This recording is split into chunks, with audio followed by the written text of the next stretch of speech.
जब हम किसी मेडिकल डायग्नोसिस की बात करते हैं तो एक उम्मीद होती है कि सब कुछ बिल्कुल सटीक होगा। मतलब मान लीजिए किसी इंसान की हड्डी टूट गई। हाँ, तो एक्सरे मशीन में एक साफ सफेद दरार दिखेगी। बिल्कुल। और डॉक्टर सीधा उंगली रखकर कहेगा ये रही दिक्कत। ये एक सुकून देने वाली क्लैरिटी होती है ना। हम इंसानों को चीजें साफ साफ दिखना और अलग अलग बॉक्स में बंदी होना बहुत पसंद है। वही तो चिकित्सा विज्ञान यानी मेडिकल साइंस अक्सर इसी तरह के बाइनरी सिस्टम पर काम करता है।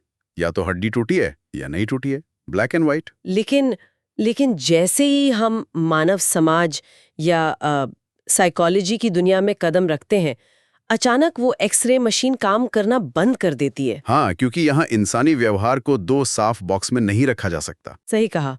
और आज की इस गहन चर्चा का विषय बिल्कुल यही है। आज हम जेंडर, समाज और स्कूल से जुड़े उन बुनियादी सिद्धांतों की गहराइयों में उतर रहे हैं जो अक्सर बहुत उलझे हुए लगते हैं। बिल्कुल। जो लोग इन विषयों का गहराई से अध्ययन कर रहे हैं उनके लिए अक्सर कई टेक्निकल शब्दों के बीच एक धुंधली रेखा होती है। हाँ, तो आज का हमारा मिशन वही है, उन सभी रेखाओं को स्पष्ट करना, वो भी बिना किसी भारी किताबी भाषा के। मैं सोच रही थी कि सबसे बुनियादी सवाल से शुरू करें। जरूर, वहीं से शुरू करना सबसे सही रहेगा, क्योंकि जब हम सेक्स, जेंडर या फेमिनिज्म की बात करते हैं तो लोग बस डेफिनेशंस रट लेते हैं। वही तो, जब तक हम ये नहीं समझेंगे कि ये नियम क्यों और कैसे बने, असली समझ नहीं आ सकती। तो चलिए सेक्स बनाम जेंडर से शुरू करते हैं। रोजमर्रा की बातचीत में लोग इन्हें एक ही समझते हैं। हाँ, पर एकेडमिक दुनिया में ये एक बहुत बड़ी टेक्निकल गलती मानी जाती है। रिसर्च साफ कहती है कि जो सेक्स है यानी लिंग, वो पूरी तरह से बायोलॉजिकल है। मतलब जिसके साथ एक इंसान पैदा होता है, क्रोमोसोम्स का सिस्टम। बिल्कुल, जैसे पुरुषों में XY और महिलाओं में XX क्रोमोसोम्स। और मुख्य रूप से इसे 3 कैटेगरीज में देखा जाता है: मेल, फीमेल और इंटरसेक्स। अच्छा, इसके विपरीत जब हम जेंडर की बात करते हैं तो हम बायोलॉजी से बाहर आकर सोशियोलॉजी में आ जाते हैं ना। एकदम सही।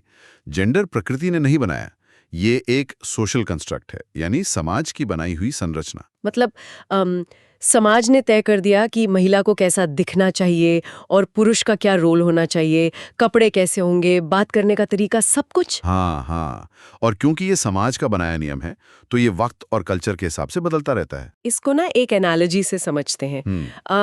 अगर हम इंसानी शरीर को एक स्मार्टफोन माने तो जो सेक्स है वो उस फोन के हार्डवेयर की तरह है।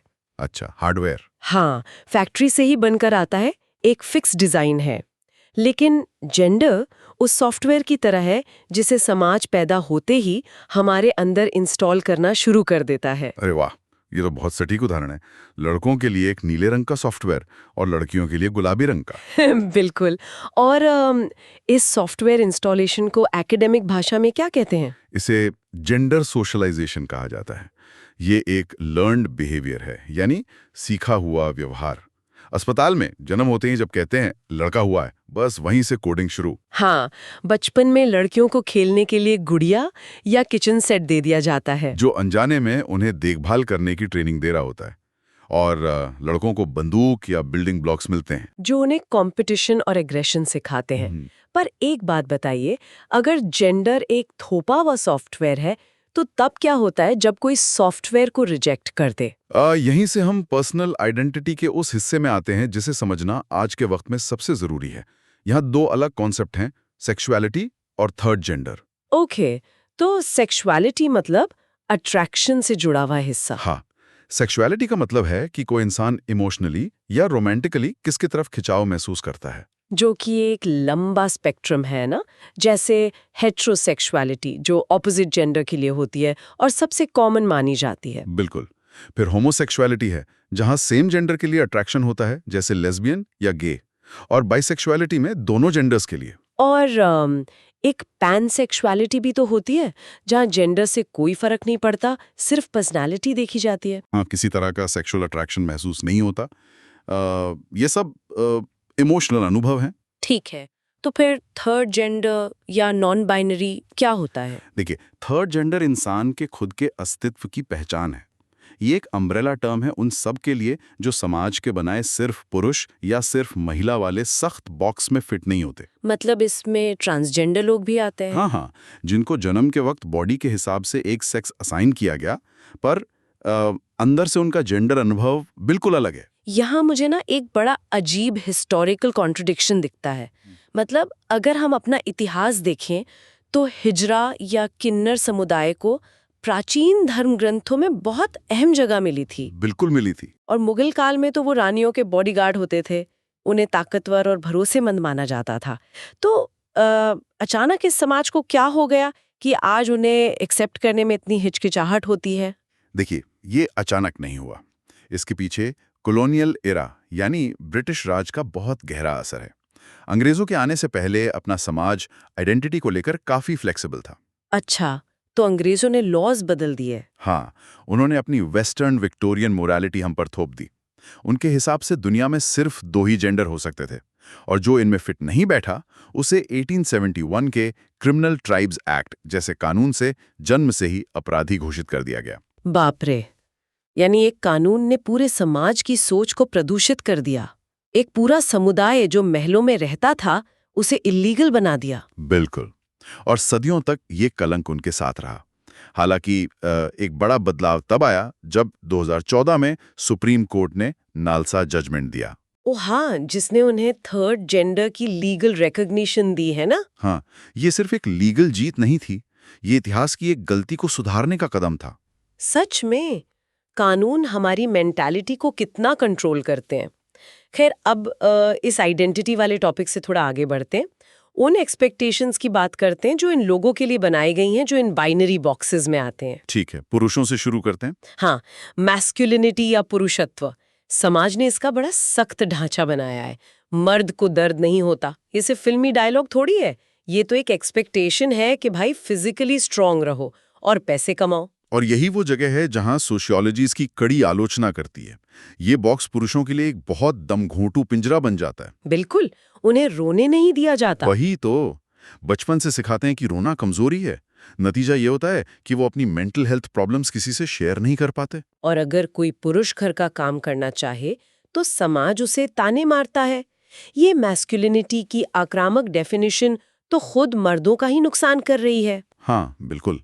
तो अगर मैस्कुलिनिटी एकदम घोंटू बॉक्स है, तो महिलाओं के लिए बनाया गया फेमिनिटी का बॉक्स तो हिस्टोरिकली एक लोहे का पिंजरा रहा है, जहां उनके राइट्स छीन लिए गए। एकदम सही।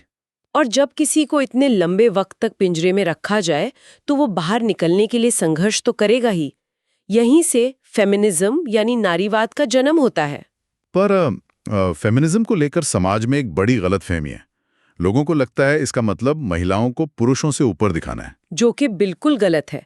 एकेडमिक नजरिए से देखें तो इसका एक ही लक्ष्य है, जेंडर के आधार पर भेदभाव खत्म करना और इक्वालिटी लाना। बिल्कुल, कि किसी के भी आगे बढ़ने के मौके इस बात पर डिपेंड ना करें कि उसका जन्म किस जेंडर में हुआ है। इसको समझने के लिए ना इसकी वेव्स यानी लहरों को समझना पड़ेगा। ये रातों रात नहीं हुआ। पहली लहर 19वीं सेंचुरी के आखिर और 20वीं सेंचुरी की शुरुआत में आई थी, है ना? हाँ, पहली लहर का फोकस पूरा का पूरा बेसिक कानूनी अधिकारों पर था। मुख्य रूप से वोट देने का अधिकार और प्रॉपर्टी रखने का अधिकार। उस वक्त महिलाओं की कोई पॉलिटिकल आवाज थी ही नहीं। तो उन्होंने साबित किया कि वो भी बराबर की नागरिक हैं। पर एक सवाल है मेरा, अगर पहली लहर ने वोट का अधिकार दिला दिया तो फिर 1960s में दूसरी लहर की क्या जरूरत पड़ गई? क्योंकि देखिए, सिर्फ कानून बदलने से सदियों पुरानी सोच थोड़ी बदल जाती है। दूसरी लहर का फोकस था द पर्सनल इज पॉलिटिकल। अच्छा, मतलब जो घर के अंदर हो रहा है वो भी पॉलिटिकल है? बिल्कुल। दूसरे विश्व युद्ध में जब मर्द लड़ने गए तो महिलाओं ने फैक्ट्री में काम किया, पर युद्ध के बाद उन्हें मर्दों से बहुत कम सैलरी दी गई। तो दूसरी लहर ने इक्वल पे और रिप्रोडक्टिव राइट्स की बात की। समझ गए। फिर 1990 में तीसरी लहर आई, जहां इंटरसेक्शनैलिटी का कॉन्सेप्ट जुड़ा। मतलब एक गरीब महिला, एक अश्वेत महिला और एक सवर्ण महिला के स्ट्रगल्स अलग-अलग होते हैं। एकदम, और इसमें ट्रांसजेंडर महिलाओं के राइट्स भी शामिल थे। और आज हम चौथी लहर में हैं, जो लगभग 2010 से शुरू हुई, जिसमें इंटरनेट और डिजिटल मीडिया का सबसे बड़ा रोल है। जैसे मी टू मूवमेंट, जहां ग्लोबल लेवल पर हैरेसमेंट के खिलाफ आवाज उठाई गई। हाँ, ये अकाउंटेबिलिटी और सेफ्टी के बारे में है। और देखिए, फेमिनिज्म के टाइप भी अलग अलग होते हैं। हाँ, 3 मेन टाइप सुने हैं मैंने। लिबरल फेमिनिज्म, जो कहता है सिस्टम के अंदर रहकर कानून बदलो। ठीक। दूसरा रैडिकल फेमिनिज्म, जो मानता है कि सोसाइटी की जड़ें ही पेट्रियार्की से सड़ी हुई हैं, तो पूरे सिस्टम को उखाड़ दो। और तीसरा मुझे बड़ा इंटरेस्टिंग लगता है, मार्क्सिस्ट फेमिनिज्म। ओ, मार्क्सिस्ट फेमिनिज्म, ये इकोनॉमी और जेंडर को जोड़ता है। इसका तर्क है कि महिलाओं के शोषण की जड़ कैपिटलिज्म यानी पूंजीवाद है। इसको ऐसे समझ सकते हैं ना कि एक फैक्ट्री मालिक मजदूर को सैलरी देता है, पर उस मजदूर को सुबह खाना कौन बनाकर देता है? कि महिला। हाँ, ताकि वो मजदूर अगले दिन आकर फिर फैक्ट्री में काम कर सके, और उस महिला को इस अनपेड लेबर के लिए एक पैसा नहीं मिलता। बिल्कुल, अगर महिलाओं ने इस काम का पैसा मांगना शुरू कर दिया तो पूंजीवाद का पूरा सिस्टम ही गिर जाएगा। वाकई ये बहुत नया नजरिया है। पर जब हम इक्वालिटी की तरफ बढ़ते हैं तो कुछ साइकोलॉजिकल दीवारें सामने आ जाती हैं। 3 टर्म्स हैं जिसमें सब कंफ्यूज होते हैं: जेंडर बायस, जेंडर डिस्क्रिमिनेशन और जेंडर स्टीरियोटाइप। ये समझना एग्जाम के लिए बहुत जरूरी है। चलिए, जेंडर बायस से शुरू करते हैं। बायस अनजाने में होता है, अनकॉन्शियस। इसमें किसी का बुरा इरादा नहीं होता। जैसे अगर पैसे कम हैं तो पेरेंट्स बेटे की पढ़ाई पर ज्यादा खर्च कर देते हैं। हाँ, अनजाने में उन्हें लगता है बेटा बुढ़ापे का सहारा बनेगा। या एक टीचर क्लास में लड़कों से मैथ्स के सवाल ज्यादा पूछता है क्योंकि उसके दिमाग में बैठा है कि लड़के मैथ्स में अच्छे होते हैं। ये बायस है। ओके। और इसके ठीक ऑपोजिट है जेंडर डिस्क्रिमिनेशन, यानी भेदभाव, जो बिल्कुल जानबूझकर किया जाता है। बिल्कुल। जैसे कंपनी को पता है कि महिला बराबर काम कर रही है, फिर भी उसे कम सैलरी देना। या जिसको सिर्फ उसके जेंडर की वजह से निकाल दिया जाए, इसमें हेट होती है। सही कहा। और तीसरा है जेंडर स्टीरियोटाइप, यानी रूढ़िवादिता। ये वो प्री कॉन्सीव्ड नोशंस हैं जो दिमाग में बैठे हैं। ओह, जैसे महिलाएं बहुत इमोशनल होती हैं तो वो बस अच्छी नर्स बन सकती हैं, या लड़के एग्रेसिव हैं तो उन्हें आर्मी में जाना चाहिए। ये स्टीरियोटाइप्स हैं। एकदम ठीक। ये टैलेंट को मार देते हैं। पर मेरे दिमाग में एक सवाल आ रहा है, अगर डिस्क्रिमिनेशन जानबूझकर हो रहा है तो कानून बनाकर सजा दे सकते हैं, पर अगर बायस अनकॉन्शियस है, किसी को पता ही नहीं कि वो बायस कर रहा है, तो उसे ठीक कैसे करें? ये सच में एक बड़ा चैलेंज है। डंडे से तो ठीक नहीं होगा। इसका एक ही रास्ता है, सेल्फ अवेयरनेस। मतलब खुद पर नजर रखना। हाँ, टीचर्स को देखना होगा कि क्या वो सफाई का काम सिर्फ लड़कियों को दे रहे हैं। कंपनीज को ऑडिट्स करने होंगे, और घर में पेरेंट्स को चेक करना होगा कि खिलौने देते वक्त वो जेंडर तो नहीं देख रहे। बिल्कुल, अवेयरनेस ही पहली सीढ़ी है। तो अब तक हमने थ्योरी समझी, पर प्रैक्टिकली इंडिया में ये सब कैसे काम करता है? अगर हम सोसाइटी स्ट्रक्चर्स को देखें तो कई इंटरेस्टिंग एग्जाम्पल मिलते हैं। हाँ, जैसे पॉलीएंड्रस सोसाइटी यानी बहुपतित्व समाज। मतलब एक महिला की कई पुरुषों से शादी। हाँ, हिमालय के कुछ दुर्गम इलाकों में ये प्रथा है। वहां एक महिला कई भाइयों से एक साथ शादी करती है। क्योंकि वहां जमीन कम होती है ना। अगर सब अलग शादी करेंगे तो जमीन के टुकड़े हो जाएंगे। बिल्कुल, वही रीजन है। सर्वाइवल और रिसोर्सेज बचाने के लिए ये सोसाइटी स्ट्रक्चर बना। क्या बात है, सोसाइटी अपनी जरूरत से नियम बनाती है। अब पावर और लिनेज वाले टर्म्स देखते हैं। इसमें बहुत लोग उलझते हैं, पेट्रियार्कल बनाम मैट्रियार्कल। इसको ना एक कंपनी की तरह सोचिए। आर्ची का मतलब है सीईओ कौन है। ठीक है। पेट्रियार्कल यानी पितृसत्तात्मक समाज में घर का सीईओ सबसे बड़ा पुरुष होता है, वही सब कंट्रोल करता है। इंडिया में मोस्टली यही है। इसके ऑपोजिट मैट्रियार्कल में पावर महिलाओं के पास होती है। अच्छा, और लिनियल का मतलब क्या है? लिनियल का मतलब है शेयर्स या प्रॉपर्टी किसको मिलेगी। पैट्रीलिनियल में प्रॉपर्टी और सरनेम पिता से बेटे को जाता है। तो मैट्रिलिनियल में माता से बेटी को जाएगा? एकदम सही। मेघालय की खासी और गारो ट्राइब्स इसका बड़ा अच्छा एग्जाम्पल है। वहां सबसे छोटी बेटी को प्रॉपर्टी मिलती है और शादी के बाद पति पत्नी के घर आकर रहता है। वाओ, एक ही देश में कितनी अलग अलग स्ट्रक्चर्स हैं। तो आज हमने सच में हर पहलू को गहराई से टटोला। बायोलॉजी और सोशल सॉफ्टवेयर का फर्क समझा, थर्ड जेंडर की हिस्ट्री देखी, और मैस्कुलिनिटी का प्रेशर और फेमिनिज्म की वेव्स भी समझी। साथ ही बायस और डिस्क्रिमिनेशन का टेक्निकल डिफरेंस भी क्लियर किया। बिल्कुल, ये कोई बोरिंग थ्योरी नहीं है। ये वो धागे हैं जिनसे हमारी लाइफ जुड़ी हुई है, और इन धागों को समझकर हम एक बिल्कुल नए नजरिए से दुनिया को देख सकते हैं। हाँ, और इसी नए नजरिए के साथ मैं आज की इस चर्चा का एंड एक थॉट के साथ करना चाहूंगी।